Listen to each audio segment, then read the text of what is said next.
IAS अधिकारी पूजा खेडकर की मुश्किलें खत्म होने का नाम नहीं ले रही। अब खबर है कि उन्हें लबासना यानी Lal Bahadur Shastri national academy of administration बुलाया गया था, लेकिन पूजा खेडकर वहां नहीं पहुंची। फिलहाल उनकी अनुपस्थिति की वजह का पता नहीं चल पाया है।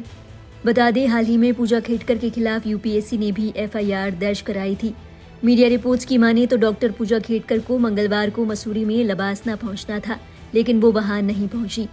गौरतलब है, पूजा खेडकर पहले ही सिविल सर्विसेज में नियुक्ति के लिए फर्जी दस्तावेजों के इस्तेमाल के आरोप में घिरी हुई है।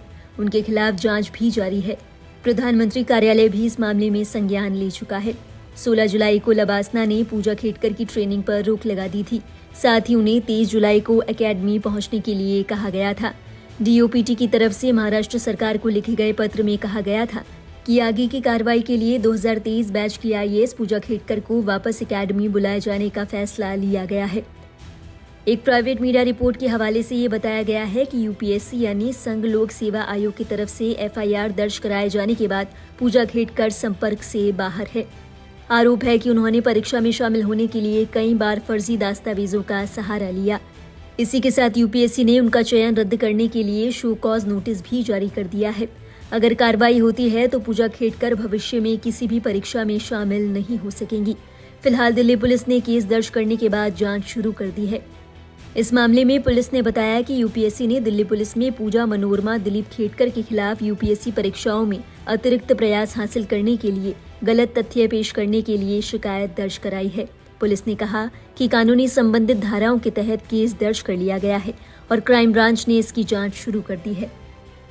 बताते चले, पूजा खेडकर अपने व्यवहार के कारण लंबे समय से सुर्खियों पर है। उन पर एक के बाद एक कई आरोप लगे। पहले तो पूजा खेडकर पर एक ठेकेदार से तोहफे में लग्जरी गाड़ी लेने का आरोप लगा।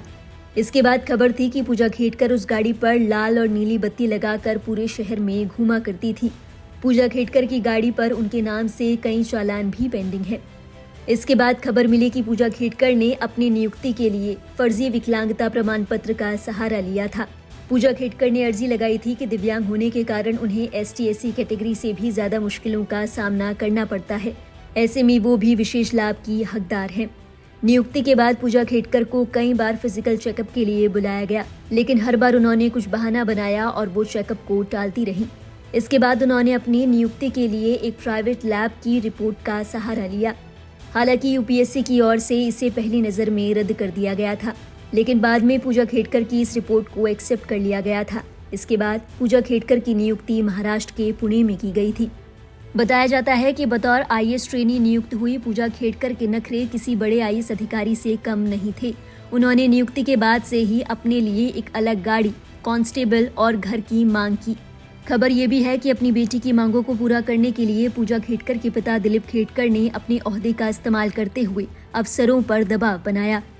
एक के बाद एक जब कई मामलों का खुलासा हुआ तो पूजा खेडकर का ट्रांसफर पुणे से वाशिम कर दिया गया। हालांकि तब तक पूजा खेडकर के बाबत कई सारे खुलासे हो चुके थे। पूजा खेडकर के व्यवहार को लेकर पहले से ही कई मामलों में जांच जारी थी, लेकिन फर्जी सर्टिफिकेट की खबर सामने आते ही मामले ने तूल पकड़ लिया। हाल ही में जब मीडिया ने पूजा खेडकर से इस मामले में सवाल करने चाहे तो उन्होंने सवालों को ये कहकर टाल दिया कि वो कोई भी जवाब देने के लिए ऑथराइज नहीं है। और अब खबर है कि पूजा खेडकर किसी से संपर्क में नहीं है।